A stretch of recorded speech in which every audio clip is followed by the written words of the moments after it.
Hi, everyone. Judge Andrew Napolitano here for Judging Freedom. Today is Thursday, September 21st, 2023. Alastair Crooke joins us now from the hills outside of Rome. Alastair, always a pleasure, my dear friend.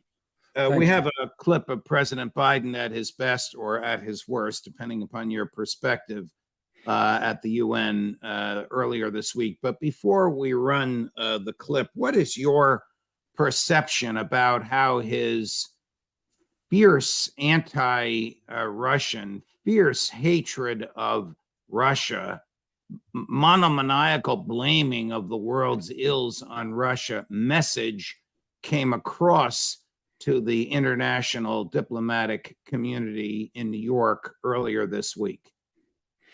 I think it came across very badly. I think it came across badly because people don't see Russia in that way. I mean, people asked, well, why isn't Europe got its weapons, its armament, its NATO ready for Russia? The reason is because we weren't looking for and expecting a confrontation with Russia because we didn't see it. It was only a little while ago, after all. I mean, I remember attending those meetings with President Putin at the time. And all of the big meetings were about Greater Europe, Vladivostok down to Lisbon. And he was a great enthusiast for that. And many Europeans were too. It now seems like a different era. But I mean, that was the case. I mean, even a few years ago when I went to some of those meetings. Now it's very different. So I don't think there's sort of feeling that, Russia per se, it's part of Europe. It's always been part of Europe. It was very Europeanized part of Europe. Look at St. Petersburg. Was there a time when Putin wanted Russia to join the EU or even to join NATO for whatever reason? Yeah, no, he thought that Russia should be part of a greater Europe and that it should play a central role in Europe as part of Europe. I mean, this was very clear. I mean, I was at those meetings when it took place. Wasn't the G7 once the G8 and Russia was an essential part of it? Of course. And it's always been nonsensical to believe, that somehow, Russia is not going away. It's our neighbor. It's a big and powerful state. It has always been a great power. It will continue to be a great power. And to be at odds with Russia makes no sense. And so, I mean, Russia has changed from the days when it was extremely Europeanized during the, from Peter the Great times onward with St. Petersburg. But it's never been until now anti-European. But the propaganda about Russians and about kicking out their sportsmen, their artists, their tennis players and everything has turned Russia to being very hostile. They've been so surprised. They say that, we just couldn't imagine that the Europeans hated us as much as it seems that they really did. And that's been a shock. And it's going to take some time to change it. I mean, it's going to be a matter of years. You're not going to change that in a flash. It's a great shame. Gary, play cut number 4. Here's Joe Biden at his best or his worst. Tell me what you think of this. And we strongly support Ukraine in its efforts to bring about a diplomatic resolution that delivers just and lasting peace. But Russia alone bears responsibility for this war. Russia alone has the power to end this war immediately. And it's Russia alone that stands in the way of peace, because Russia's price for peace is Ukraine's capitulation, Ukraine's territory, and Ukraine's children. Russia believes that the world will grow weary and allow it to brutalize Ukraine without consequence. But I ask you this: if we abandon the core principles of the United States to appease an aggressor, can any member state in this body feel confident that they are protected? If you allow Ukraine to be carved up Is the independence of any nation secure? I'd respectfully suggest the answer is no. We have to stand up to this naked aggression today and deter other would-be aggressors tomorrow. That's why the United States, together with our allies and partners around the world, will continue to stand with the brave people of Ukraine as they defend their sovereignty and territorial integrity and their freedom. Do you think anybody in that room was persuaded by that? In that room, no, there weren't that many people actually in the room either for listening to Zelensky's speech. It was really quite remarkably empty, but I don't think so. My sense is that that speech, in a way, was a sort of the justification for the domestic US audience. It said nothing in geopolitical terms at all. I mean, it was good boilerplate stuff. I mean, saying, oh, we can't allow, this country to be put upon like this. But it was pretty meaningless. It had no substance. It had nothing in it in a geopolitical and geostrategic way at all. So I think it was probably intended to be.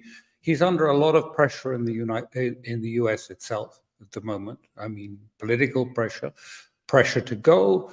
And I think this sounded to me like a very defensive speech, but aimed not at the practicalities, aimed more at saying his piece to the American public. Whether they believe it or not, it's for you to judge. But he is clearly a captive of the neocons. I mean, most American presidents would have some sort of, I don't want to use the word olive branch, but some sort of sense of diplomacy to them. I mean, this is not FDR during World War II talking about Hitler and Japan. This is an American president who's supposed to be the leader of the Western world, and he sounds like a petty neighborhood thug. It stands in great contrast. I think it was JFK in one of his speeches, but this is diplomacy. And he said, and this was sufficient, he just said, we do understand the great sacrifices that Russia made in the Great Patriotic War and the Second World War. Now, that was sufficient. It showed you had at least some sort of empathy and understanding. And diplomats should do something like this. Biden is doing the opposite. It's just demonization of Russia and saying it's an aggressor. I don't think it gels. Because, I think people know enough about Russia not to see it in this way. And they recall, this is very new. Suddenly to change it and it's a Hitler, is nonsense. But this has been the narrative. It forecloses on negotiation, which I think it's intended to do by him. He doesn't want negotiation. He doesn't want a settlement, a political settlement there, because he wants it to continue and to try and bring about some weakening of Russia. It won't do that. It'll fail. Here's President Zelensky. And in light of what you just said, Alastair, I'm wondering if what we will soon hear him say, what he said at the UN, the cameras don't pan to show how empty. We heard reports as well about how empty the General Assembly was, which is the way diplomats express an opinion of you. They don't stand up or turn their back. They just don't show up. Wondering if the statement we're now about to hear had only 2 ears as its goal, Joe Biden. But you let us know what you think. This is President Zelensky at the UN. There's a lot of clips. This is the most incendiary one. Listen carefully, if you would, to the last 2 words that he uses, dirty bombs, cut number 5. Many times the world has witnessed Russia using energy as a weapon. Kremlin weaponized oil and gas to weaken the leaders of other countries when they came to the Red Square. And now this threat is even greater. Russia is weaponizing nuclear energy. Not only it is spreading its unreliable nuclear power plant construction technologies, but it is also turning other countries' power plants into real dirty bombs. Into real dirty bombs, which is basically the use of the the remainder of the nuclear material on a regular bomb, which would, when the bomb explodes, it'll spread low-grade nuclear material in the area. There's no evidence Russia's doing that. It's like sort of a cluster bomb, only you use radioactive material in it, and they spread that instead of little bullets. But in terms of the speech, speech itself, Alastair, the tone and the message, I think it's very clear, because we've seen this a bit. I've been following some of the things that are coming out of Kiev and from his office, and they all acknowledge that he's got an uphill. I mean, he's desperate, really desperate. He's not even certain that there's going to be attack camps. It's still up in the air whether they're going to authorize those. It seems now there's reports in Fox News, your old channel, saying that they're probably not going to. He's not even sure he's going to get the money. And the office was saying, look, his strategy, therefore, is to use emotion, to try and use emotion to provoke more money, more weapons to come to Ukraine. And this is part of it, the sort of emotional sort of shock. What? Oh, gosh, dirty bombs. I mean, whatever next? I mean, you have the IEA actually at the Zaporizhzhia power plant, and they certify it's safe. They're there all the time monitoring it. So I don't think, it's a strategy. He's always thought that he can use emotion to shift the United States. And I think probably he's come to the end of that course of being able to change the United States through emotion alone. And this is why he's in such a desperate state. I don't think emotion is going to be enough to carry the Senate. I don't think emotion enough certainly is not going to carry Congress, which is much more skeptical. Even McCarthy is deeply skeptical, wants to see evidence, wants to see the receipts, wants to know what's happened to the money before. I think we're on the edge of a shift. I don't think it's shifted yet, but I think we're on the edge of the shift. But it looks as if Biden is going to dig his heels in, and his wife too, probably Jill, dig her heels in. He's going to not leave quickly, and he's going to stick with the story for some time. But it seems increasingly, the powers that be are turning against him, whether it is, the deep state or whatever you want to call it. But the powers are turning against him. Are the powers that be that are in Ukraine turning against President Zelensky? Stated differently, how precarious is his presidency and maybe even his life?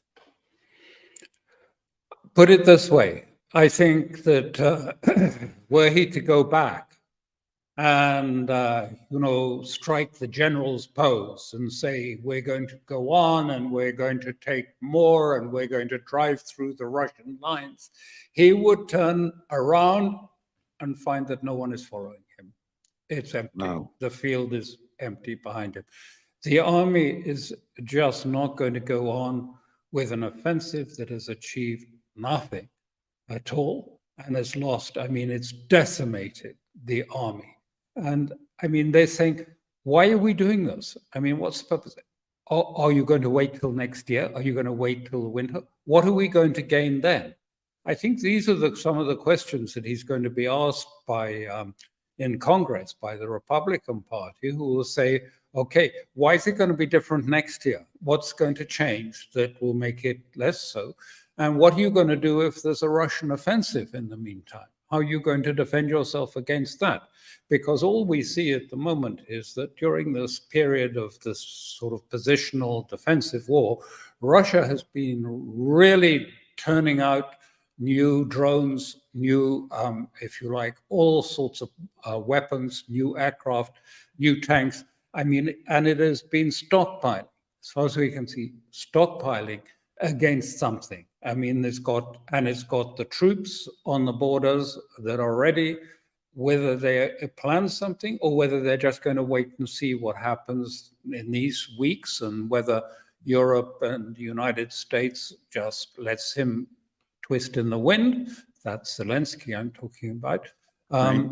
Maybe they'll see, but realistically, the army is spent. The Ukrainian army is exhausted. And so I don't think that, if he tries to, he can actually, push it on to another offensive. I mean, with what? And with which men? I mean, if you Right. don't have men, you don't have an army. You can't just buy a new army at Amazon. Here's General Miley, the chairman of the Joint Chiefs of Staff, until the end of next week. His retirement is coming. Substantially misleading the American public on the depth or lack thereof of Ukraine penetration of Russian defenses. This is almost the opposite of what you've said, and what you've said. All of our on-air folks who have their sources on the ground are saying the same thing. Gary, cut number 2. Generally speaking, the Ukrainians have penetrated several layers of this defense. It is not 100% penetrated yet, but they've penetrated several of the layers.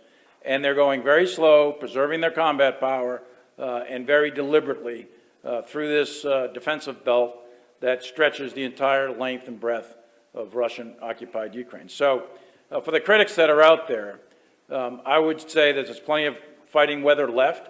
There's plenty of combat power remaining, and the Ukrainians have absolutely no intent to stop. He's either playing word games, misleading, or actively lying. It's deliberate obfuscation. He's sort of trying to fudge what is a defensive line. What we mean by the defensive line, in which nearly everyone means, is the Surovikin lines, the proper Russian defensive lines. None of those have been touched or breached in any way. Ahead of those is the sort of gray zone, which has some Russian trenches. This is the front line. They call it the kill zone, if you like, where they try and lure the Ukrainians into fire traps or into positions which are unfavorable, and which they've been very successful in doing. They haven't taken anything significant. I saw a photograph just the other day. The Western press was announcing Avdiivka has been taken, and that there were 3,000 Russian forces encircled in it. And look at a picture of Avdiivka. It's a tiny, it had a population of 45 before the war. It's just a street with 4 or 5 houses one side, 4 or 5 the other side, but they're raised to the ground. There's nothing there. If you look at Avdiivka, it's just an empty field. And yet, this has been a great success. This has been an achievement, and that's the sort of achievement that is being touted. But I think everyone is getting the message. Everyone is wised up that this is just not true.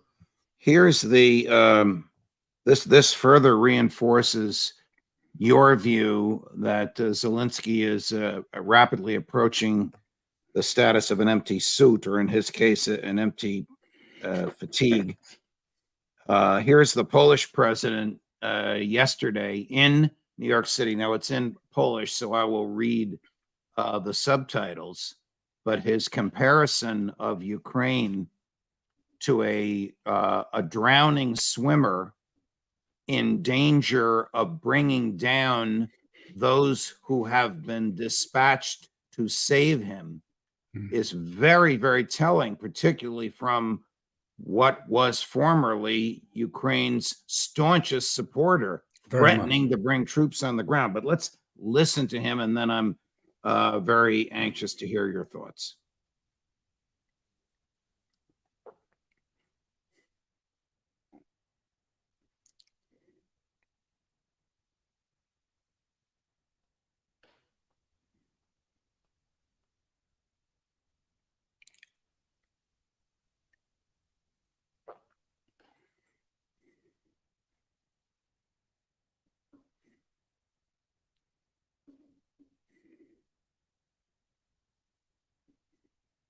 Okay, we got to do this again because I didn't have my microphone open. Run cut number 1 again, Gary. Sorry about that. Okay, it is like we are dealing with a drowning person. Anyone who has experienced rescuing a drowning person knows that he is extremely dangerous because he can pull you to the depths.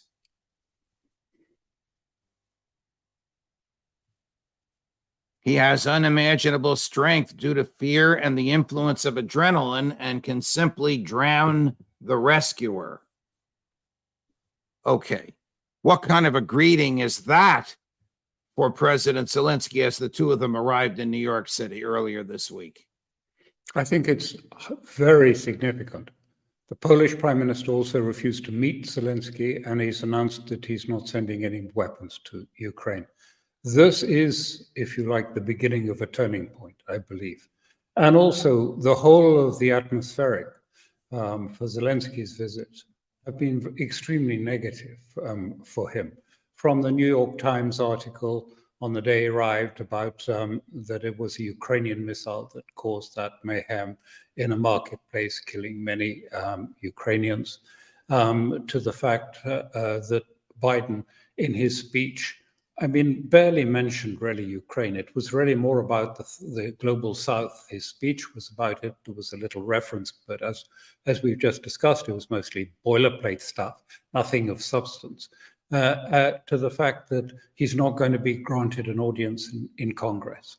He's going to meet with some people in the Senate, to a very different atmosphere. I think he's got the message that everything has changed. There's a completely different atmosphere from a year ago. And all of these signs, I think, are really important that something is shifting, that people are moving, and that he is now in a desperate situation trying to keep those two things alive, i.e., he needs those billions from the United States, and he wants the promise of these attack camps, even though the attack camps won't change anything on the ground. He wants those attack camps. So I think it's a completely different situation, and the Polish statement is crucial because they were the strongest backers. They were completely on side and supporting. They've even announced now that they're not going to provide any money or support to Ukrainian refugees inside Poland. They're on their own, no medical help, no education, no income as well. And there are a lot of them. I don't know how, but well over 1 million, I think. So, it's a big blow, and that comes on the top of, this very cold reception that he received at the General Assembly. No one's there desperate to shake his hand, to hug him or anything. And it's I think, a turning point, beginning of a turning point. So how much longer will this have to go on before the utter intellectual failure of the neocons, who thought they could weaponize Ukrainian ultra-nationalism to defeat a weak Russia, their words, weak Russia in air quotes, has failed? I don't think very much longer. There's no point guessing exactly days, but I'm talking, by November, by the end of November, I think it's settled. I don't think there will be an army that will respond to his leadership if he tries to lead them into the charge of the Light Brigade. Again, it's not going to be there. And I think that then we will wait and see what is the Russian response. But, this is only one element in this war. And the bigger war, that's the small war. And the bigger war is the war that Russia is engaged in with China to try and nudge and shift and shove the West into giving up its exceptionalism and agreeing to a new global order. And in that, they have the support of most of the global South, who also asking for reform. They don't want to pull it down. They don't want to destroy it, but they want to be on the voting panel. They want to be in the leadership, and they want to have a say in the policies of things like the IMF, the World Bank, the WTO, all these things. And it's taking on a new energy. Somehow the Ukraine war has actually stimulated something that was, I think, very unexpected from the neocons. It's produced a new energy, a new sort of desire for change and for reform. and to get away from the old paradigm that has been so, if you like, constraining and constricting to the world.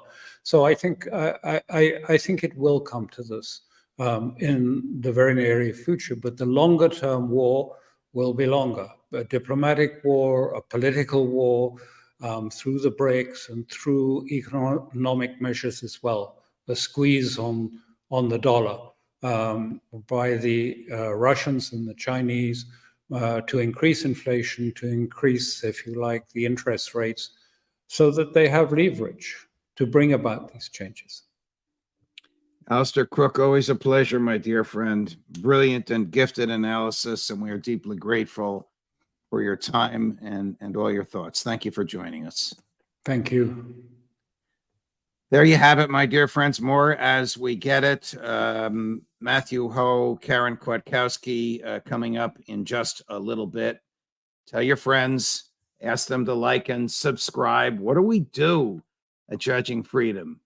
We look out for your liberty.